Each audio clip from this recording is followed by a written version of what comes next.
ہمارے ہاں سیرت کی تقریریں ہوتی ہیں تو ان میں حضور کے زلفوں کا بیان ہے، کملی کا بیان ہے، سایہ تھا یا نہیں تھا اس کی بحثیں ہیں۔ ما فوق الفطرت شخصیت جس کے لیے ریورنس ہو سکتا ہے، تعظیم ہو سکتی ہے، جس کو پوجا جا سکتا ہے، جس کا اتباع ممکن نہیں ہے۔ اتباع تو انسان کا کر سکتا ہے، اتباع انسان فرشتے کا نہیں کر سکتا۔ اسی لیے دیکھیے، نوٹ کیجئے، اللہ کی بھی محبت درکار ہے، رسول کی بھی محبت درکار ہے۔ اللہ کی محبت کا تقاضا اطاعت اور تقوی، اور رسول کی محبت کا تقاضا اطاعت اور اتباع۔ اللہ کا اتباع تو ممکن نہیں، اتباع رسول کا ہو سکتا ہے، تقوی اور اطاعت، محبت اطاعت دونوں میں مشترک، لیکن یہاں تقوی ہوگا اور یہاں عبادت ہوگی اور وہاں اتباع ہوگا، پیروی کی جائے گی۔ تو پیروی تو انسان کی کر سکتا ہے۔ یہ جو شعر ہمارے ہاں بہت عام ہے کہ حسن یوسف دم عیسیٰ ید بیضا داری، آنچ خوباں ہمہ دارن تو تنہا داری، 100% صحیح ہے، کوئی شک نہیں اس میں۔ حضور کی شخصیت مبارکہ میں تمام انبیاء اور رسول کے کمالات جمع، لیکن تصویر کا دوسرا رخ سامنے رکھیے۔ حضور خود فرماتے ہیں کہ تمام نبیوں اور رسولوں نے جتنی تکلیفیں جھیلی ہیں میں نے تنہا وہ سب برداشت کی۔ یہ ہے سیرت کا نقشہ، سب کچھ جھیلو، سب کچھ برداشت کرو، صبر کرو۔ وَلِرَبِّكَ فَاصْبِرْ وَاصْبِرْ كَمَا صَبَرَ أُولُو الْعَزْمِ مِنَ الرُّسُلِ فَاصْبِرْ وَمَا صَبْرُكَ إِلَّا بِاللَّهِ وَاصْبِرْ لِحُكْمِ رَبِّكَ وَلَا تَكُنْ كَصَاحِبِ الْحُوتِ۔ صبر کا حکم، جھیلو، برداشت کرو، گواہی دینی پڑے گی، تلواروں کی چھاؤں میں دینی پڑے گی، عین پتھراؤ ہو رہا ہو دینی پڑے گی، دامن احد میں دینی پڑے گی، خندق کا مرحلہ ہو دینی پڑے گی، گواہی دینی پڑے گی۔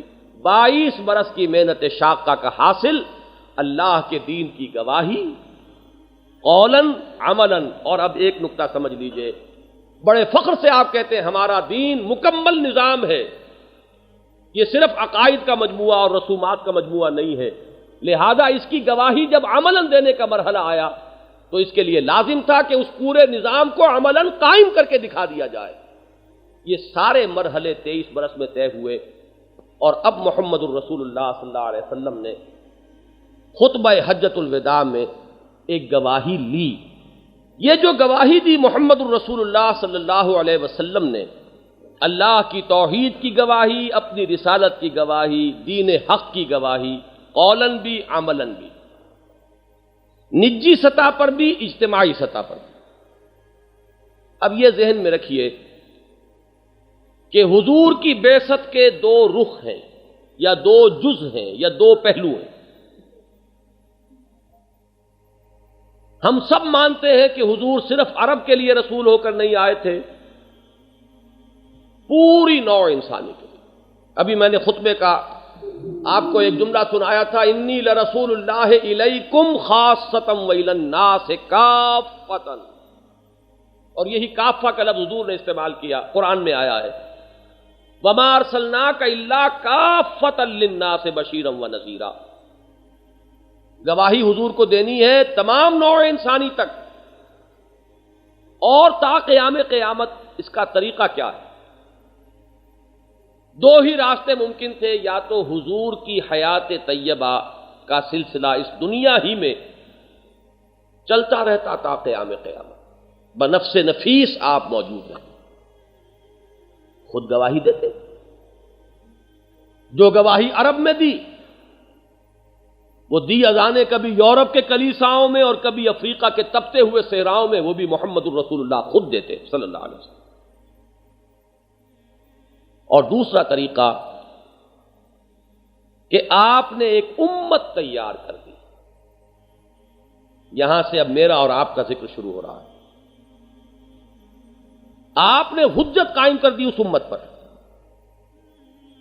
گواہی کا حق ادا کر دیا ان کے سامنے، تبلیغ کا حق ادا کر دیا ان تک، دین کا عملی نمونہ قائم کر کے دکھا دیا انہیں، ہر اعتبار سے حجت قائم، اب ان کے حوالے کیا، آگے یہ حجت تم قائم کرو گے، آگے یہ گواہی تمہیں دینی ہے تا قیام قیامت۔ اللہم فی الرفیق الاعلی۔ واقعہ یہ ہے کہ حضور کے انتقال کے جو حالات سیرت کی کتابوں میں آتے ہیں، بالکل ایسے محسوس ہوتا ہے کہ سخت بے چینی ہے طبیعت پر، ایک لحظہ اس دنیا میں مزید رہنے کے لیے تیار نہیں ہے محمد رسول اللہ صلی اللہ علیہ وسلم۔ گویا کہ ایک حد تک فرض منصبی کو ادا کرنا ہی تھا، وہ تو تھا ہی، اس وقت تک تو رہنا ہی تھا، وہ تو فرض ادا کرنا۔ جب وہ فرض اس حد تک مکمل ہو گیا، اس کے بعد ایک لحظہ بھی مزید قیام کے لیے حضور تیار نہیں۔ ویسے تو اس دنیا میں ہی اللہ کے اور رسول کے مابین کتنا بعد اور فصل تھا، یہاں بھی تو حضور فرماتے ہیں لی مع اللہ وقت، میرا اللہ کے ساتھ ایک خاص وقت بھی ہوتا ہے، ہم تو نہیں سمجھ سکتے وہ کیا ہوتا تھا، لیکن یہ کہ جو بھی پردہ ہے جس درجے میں بھی ہے وہ حضور پر سخت گراں گزر رہا ہے۔ چنانچہ جیسے ہی اندرون ملک کی حد تک مشن کی تکمیل ہوئی، خطبہ حجۃ الوداع میں حضور نے گواہی لے لی، 1.25 لاکھ کا مجمع، آغاز فرمایا آپ نے اس خبر سے کہ لوگوں شاید کہ دوبارہ اس مقام پر ملاقات نہ ہو۔ پھر خطبے میں اپنی تعلیم کے جو اہم نکات تھے ان کو دہرا کر سوال کیا حضور نے، الا هل بلغت، لوگوں میں نے پہنچا دیا کہ نہیں؟ 23 برس کی محنت شاقہ، امت تیار ہو گئی، 1.25 لاکھ کا مجمع سامنے، امت نے جواب دیا انا نشہد انک قد بلغت وادیت ونصحت۔ میں نے شاید پہلے بھی کبھی عرض کیا ہو، مجھے اس مقام سے خاص دلچسپی ہے۔ عام طور پہ ہم احادیث میں یہ دیکھتے ہیں کہ حضور جب کوئی سوال کرتے تھے تو صحابہ جواب دینے سے کنی کتراتے تھے، جیسے ایک با ادب شاگرد کا معاملہ ہوتا ہے۔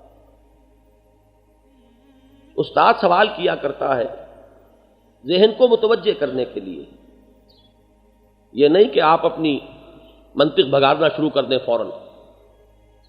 لہذا دوسرا، ہمیشہ پہلا سوال کا جواب جو ہوتا تھا، حضور کوئی سوال کرتے تھے اور صحابہ کا جواب ہوتا تھا اللہ و رسولہ عالم، اللہ اور اس کے رسول کو بہتر معلوم۔ پھر اگر آپ دہراتے تھے تو کچھ سوال مختصر، لیکن بہت مختصر۔ یہ طول کلام جو ہے یہ بھی سوء ادب بن جاتا ہے۔ یہاں معاملہ بالکل برعکس ہے، سوال ایک لفظ کا ہے ہل بلغت، اور جواب میں 3 انا نشہد انک قد بلغت وادیت ونصحت۔